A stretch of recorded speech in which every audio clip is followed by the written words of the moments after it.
Magandang araw po sa inyong lahat mga kababayan at welcome back dito po sa PNR at ito nga mga karibin natin na running na. Nako. Soto at Lacson natataranta na. Ayan mga kababayan, patungkol po riyan ang ating aalamin at bibigyan ng reaksyon ngayong araw na ito. Pero bago pong lahat mga kababayan, sa mga hindi pa po nakapag-subscribe sa ating munting channel ay pa-subscribe naman po at pa-like na rin po ng video ito. Maraming salamat po mga kababayan at eto na nga, simulan na po natin to.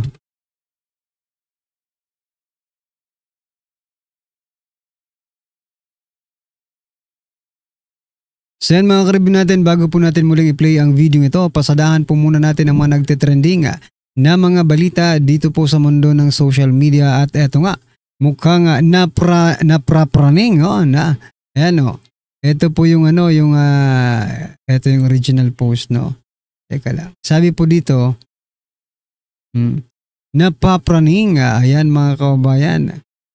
Dahil nga po itong si Tito Soto at itong si Senator Ping Lacson mga kababayan ay parang natataranta na. Ito pong statement ni Senator Soto, no? Very obvious, wala pang hearing or very devious. Wala pang hearing ang blue ribbon ni Ping Lacson. Gusto ng ilan magpalitan agad.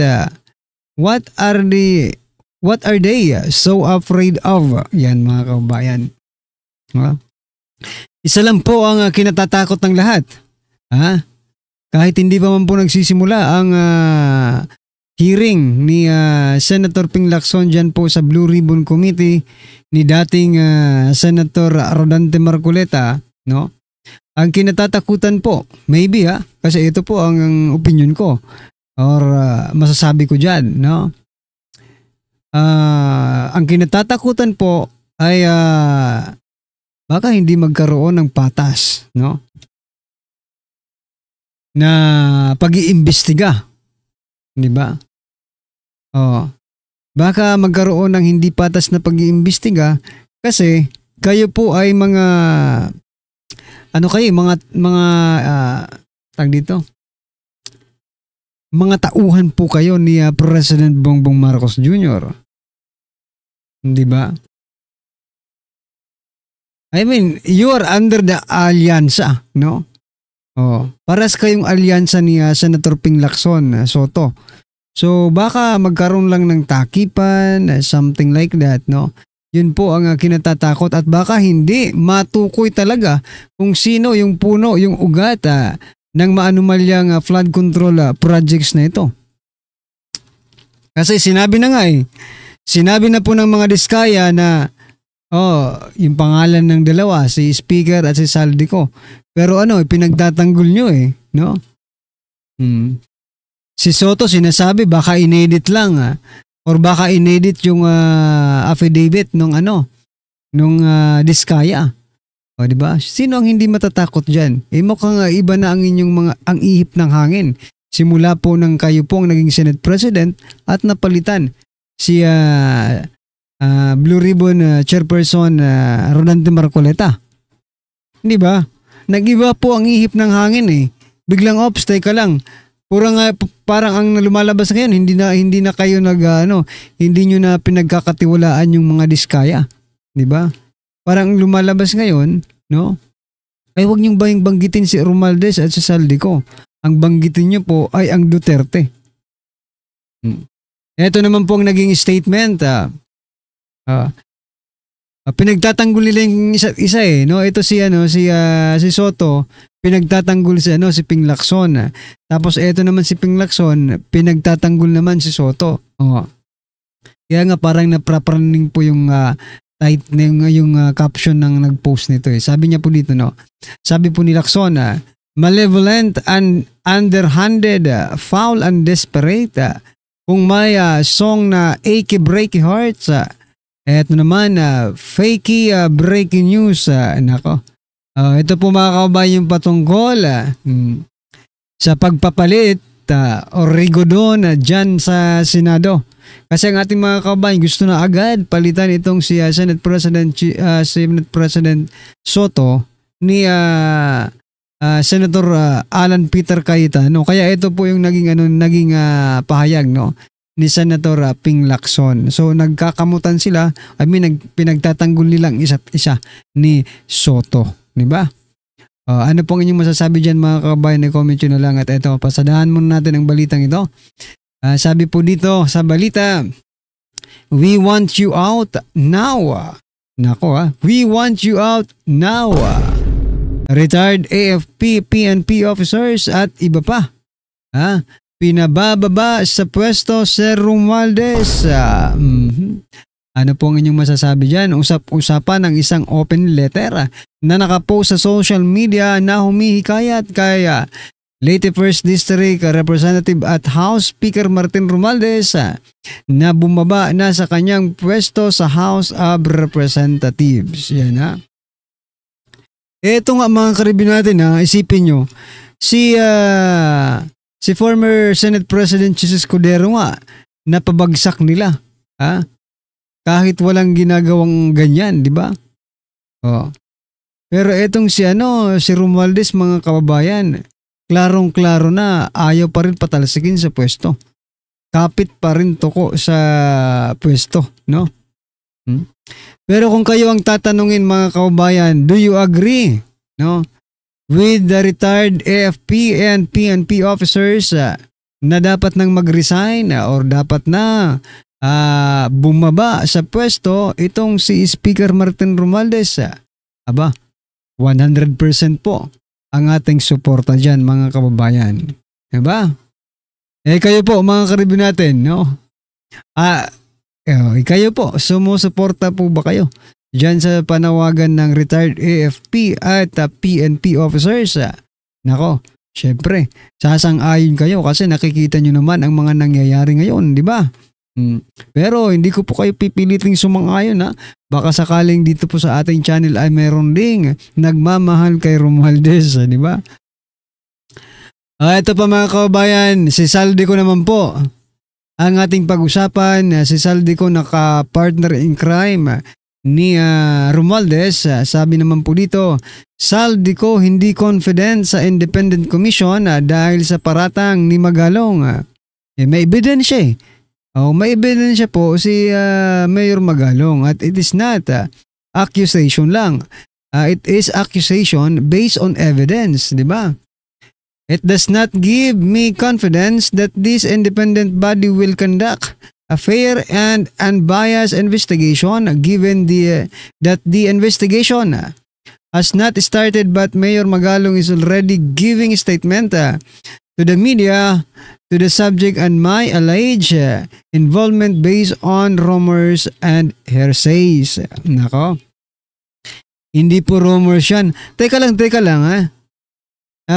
Nakauwi na ba si Saldico from US? Kasi kung itong statement niya nandun pa sa US, dapat umuwi muna siya dito, mga kababayan, no?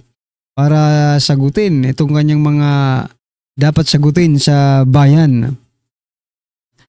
Ano naman kung parata, di ba? Ano naman po kung paratangan si Saldico ni Mayor Magalong as long as may backup pong ebidensya si Mayor Magalong, no? Mahirap dyan kung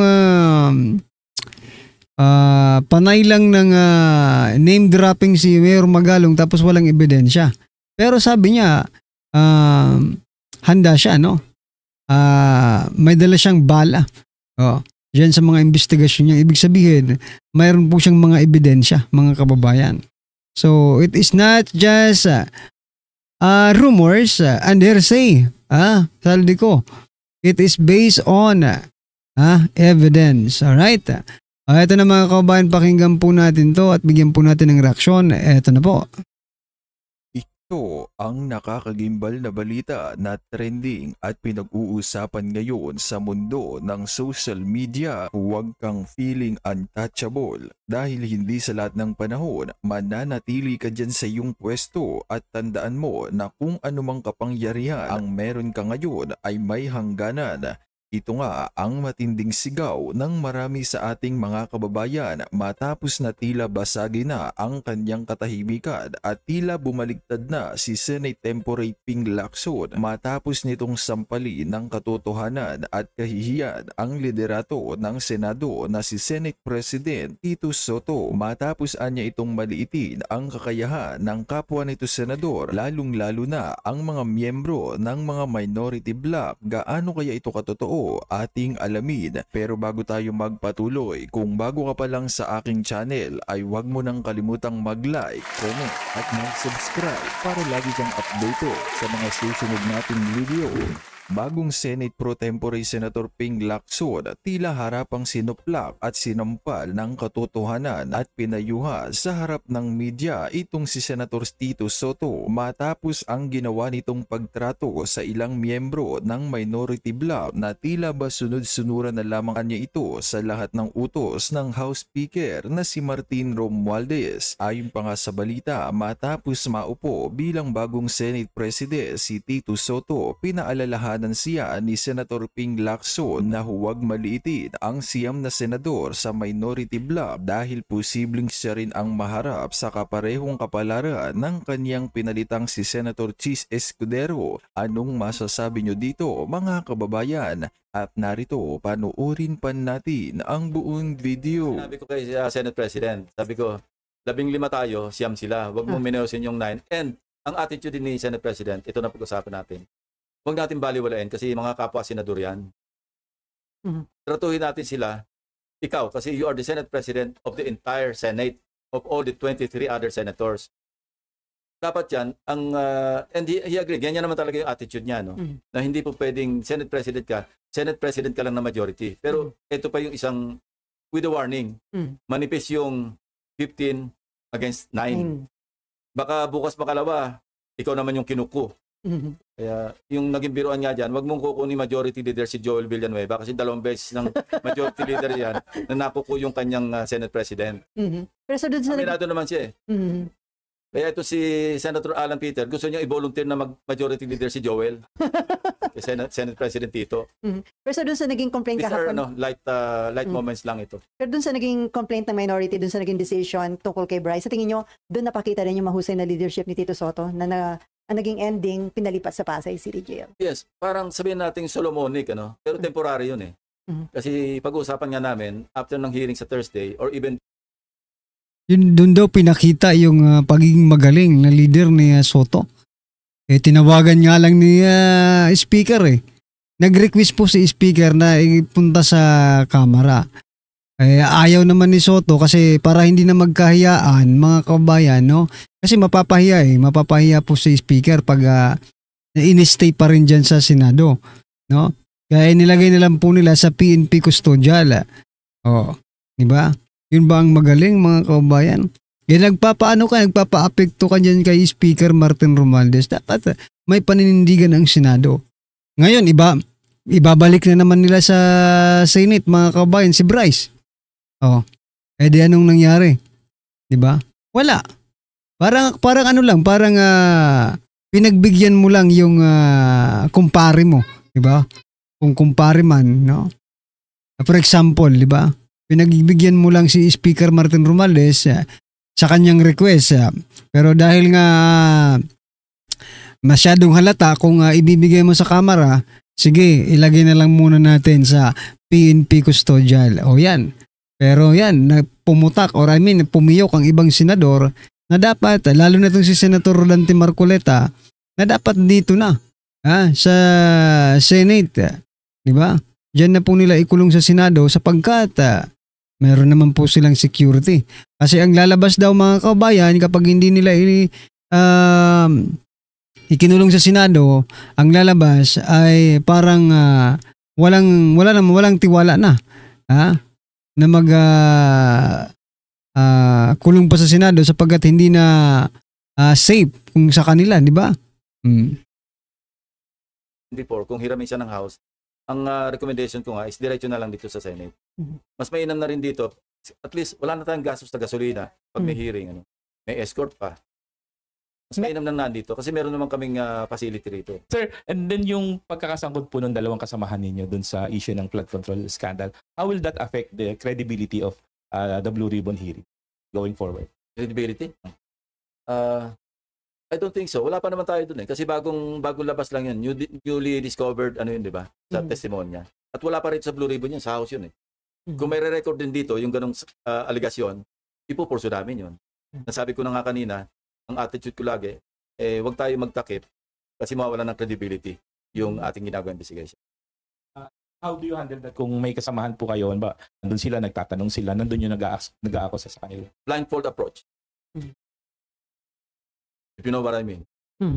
Okay, before NIMPA, so marami nagsasabi, di ba nagkaroon na tayo ng pork barrel scam, tapos andito na naman, may panibago na naman tayong ganitong controversy at mas malaki pa po yung amount involved. May mali po ba? Well, Bakit nothing nauulit? can mollify, nothing can appease our people, especially this time. Kasi parang cycle, vicious cycle eh. After so many years, eto na naman. Sabi nga ng Secretary Dizon, this is even worse than Dinopolis issue. Galit na yung ating mga kababayan. At nai-inspire pa sila noong nangyayari sa ibang bansa. Huwag naman sana tayo umabot na mag-escalate sa ganung punto. Hindi maganda para sa bayan natin yun. So dapat gawin ng pamahalaan ng gobyerno ang lahat na magagawa para talagang walang cover-up. Parang lahat, kung saan tayo makarating, logical conclusion. And I believe in the, in the sincerity, in the political will ng Presidente, unless proven otherwise. Kasi sa nakikita ko, sa naririnig ko, especially from Secretary Dizon and other government officials who are in the know, yung mga malalapit sa Pangulo, maski kay Senate President Tito Soto, na gusto talaga niya raw walang katapusan. Yun ang binitiwan niyang term. Galit na rin, maski sinong tamaan. Yan din ang kanyang attitude. And I'm happy na sana hindi magbago yung ganong, masustain yung ganong determinasyon, yung ganong sinseridad. Otherwise, wala nang maniniwala sa pamahalaan. Yun ang nakakatakot. Okay, NIMPA, and then Amor, and then Ian. So yun ang nakakatakot mga kabayan kung wala nang nagtitiwala sa pamahalaan. Ilang beses nyo na bang pinagsinungalingan ang taong bayan? No? President self. Ilang beses na pong nagsinungaling ang presidente sa taong bayan.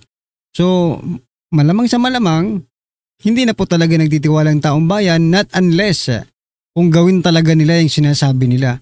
Kaso mga karabyo natin, kabaliktaran nga diba? Kung napapanood nyo po yung mga last vlogs natin mga few months ago, lagi po natin sinasabi, no, na kabaliktaran po ang sinasabi ng Pangulo. Ewan ko lang ngayon sa flood control anomalies na ito. Baka na naman po, kabaliktaran naman po ang kanyang mga sinasabi. Anyway mga kababayan, ano po ang inyong opinion, reaksyon patungkol po sa video ito? I-comment nyo na lang po sa baba. Maraming salamat po.